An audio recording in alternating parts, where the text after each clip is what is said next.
Nie ma powodu do wstydu, proszę Państwa, dlatego że gdybyśmy chcieli porównać te dwa piękne kraje, ten, w którym się znajdujemy i Szwecję, to na pewno to porównanie, jeżeli chodzi o równouprawnienie kobiet i mężczyzn, nie wyszłoby na naszą korzyść i wcale nie ma się co oszukiwać, dlatego że Szwecja tak naprawdę jest liderem takich miejsc, jeżeli chodzi o różnorodność, jeżeli chodzi o prowadzenie biznesu, w których Szwecja jest liderem, jest zdecydowanie więcej.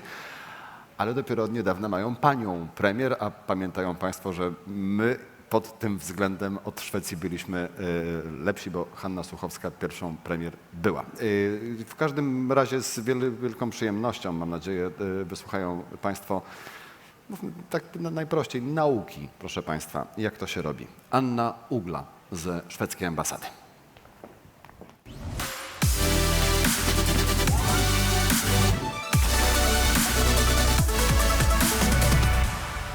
Hello, I'm very happy to be here today. My name is Anna Uggla. I represent the Embassy of Sweden in Warsaw. I'm the deputy ambassador there. So I thought it was very fitting that this session on women's empowerment, we should also talk a little bit about what government can do and also, of course, what businesses can do. So in October 2014, the Swedish new government declared itself to be a feminist government. The government and our former foreign minister, Margot Wallström, took the decision to clearly state that Sweden would have the world's first feminist foreign policy. This led to a lot of attention and also to a lot of question about what that meant. As former Foreign Minister Wallström stated in an interview, the meaning of this was that the entire Swedish Foreign Service was standing against systematic and global subordination of women. How to do this is by applying a systematic gender equality perspective throughout foreign policy. At the time, Sweden appointed an ambassador for gender equality, who also serves as a coordinator for the feminist foreign policy.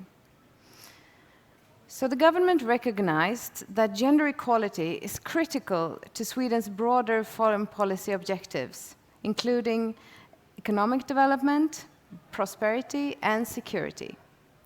The feminist foreign policy is applied to all areas of government, such as trade policy, development policy, and of course, issues connected with this is raised in all bilateral and multilateral meetings. To take one example, an issue such as the COVID-19 crisis was analyzed from the perspective of how it impacted gender equality and the enjoyment of human rights of women and girls. Numerous articles and researchers, for example, the Council on Foreign Relations, the United Nations, and academic journals, demonstrate that there is a clear relationship between women's inclusion and stability. A study has shown that when women participate in peace processes, the agreements are more likely to last and to actually be forged in the first place. Improving women's status is also imperative to economic growth. In a 2015 study, the McKinsey Global Institute calculated the potential benefit of closing gender gaps in the workforce at $28 trillion to global GDP in the subsequent 10 years. In Sweden alone, the growth rate was estimated to be 19%, if women simply participated at the same rate as men in the economy. Of course, this policy didn't come as a strike of lightning in Sweden.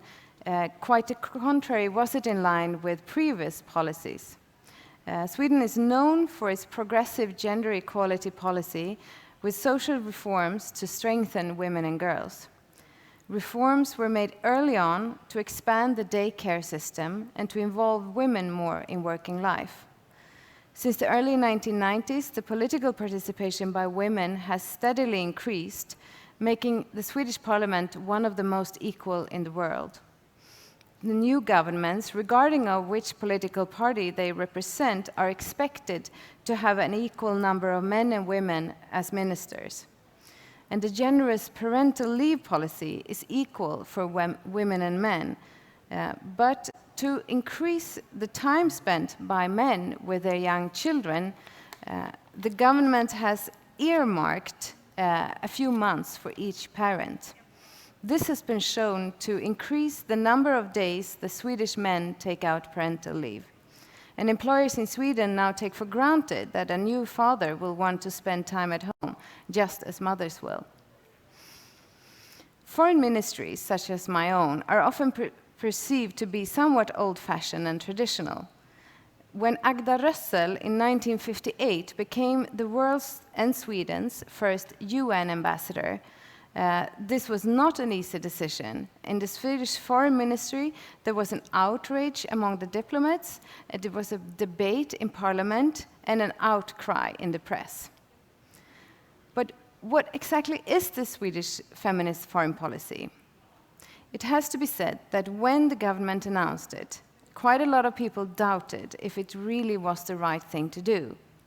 The Swedish ministers in charge responded by quoting Mahatma Gandhi, "First they ignore you, then they laugh at you, then they fight you, then you win." So the feminist foreign policy is centered on 3 R's. First of all, rights. The promotion of the full enjoyment of human rights for all women and girls. This includes combating all forms of violence and discrimination that restrict their freedom of action. Second R is representation. The Swedish Foreign Service promotes women's participation and influence in decision-making processes at all levels and in all areas. We shall seek dialogue with women representatives at all levels, including in civil society. Third R is resources. We work to ensure that resources are allocated to promote gender equality and equal opportunities for women and girls to enjoy human rights. The Swedish government has published a handbook on how this is done, and there are a lot of resources to be found on this issue on the website of the Swedish government. But has this policy made any difference, and how? To name just one example, the representation of women has increased among ambassadors. In 1996, we had 10% of Swedish ambassadors who were women. Now, 40% of ambassadors are women. We also strive to have an equal number of women and men as our honorary consuls. And here in Poland, we are very proud that we have that equality. Equal numbers of women and men are also admitted to the diplomatic training program yearly. Of course, the work is not at all limited to internal matters. In meetings in various multilateral contexts, Sweden raises the issue to take the enjoyment of human rights of women and girls into account. We have hosted conferences, come up with new working methods, and are constantly developing and evaluating what we can do more. One specific example, which I personally was involved with, was hosting a wiki gap at the embassy in New Delhi in cooperation with the organization Feminism in India. We encouraged and actually made possible the writing of more articles on women and girls on Wikipedia, where women are clearly underrepresented. This project was then taken on by other Swedish embassies in other countries around the world and by organizations in Sweden. So I want to point to 4 factors of how conducting a feminist foreign policy in a successful and consistent way has been possible. I personally think that these factors also are applicable to businesses wanting to promote the empowerment of women. So there are 4 things that are among the most important issues in order to succeed, in my view: leadership, ownership, governance, and support. So I will give an overview now of these factors.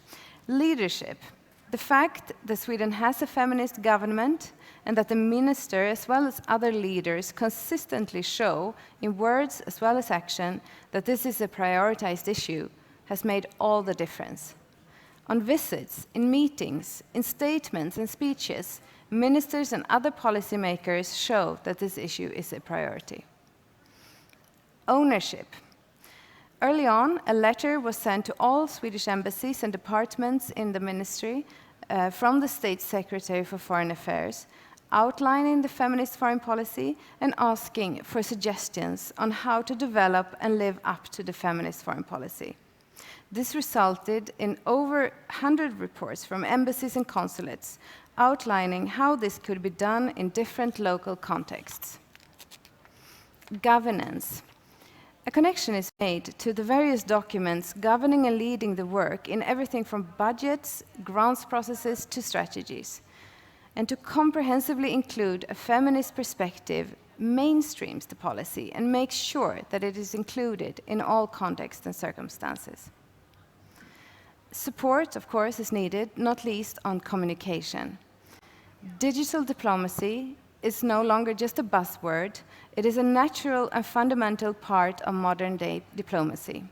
To get messages across in a way that catches everyone's attention and impacts how they think about Sweden is important. And to do this in the most efficient way, it is necessary to provide training and support to diplomats. So Sweden has been noticed in a positive light due to the feminist foreign policy and how we communicate around it. We are also very happy that other countries have followed our lead and also declared that they have feminist foreign policies. Among them, Canada, France, Luxembourg, Mexico, and Spain. Many other countries in different continents and with different political leadership have taken our example to place a higher importance on this issue. There is a network among ministers dealing with these issues and among like-minded countries.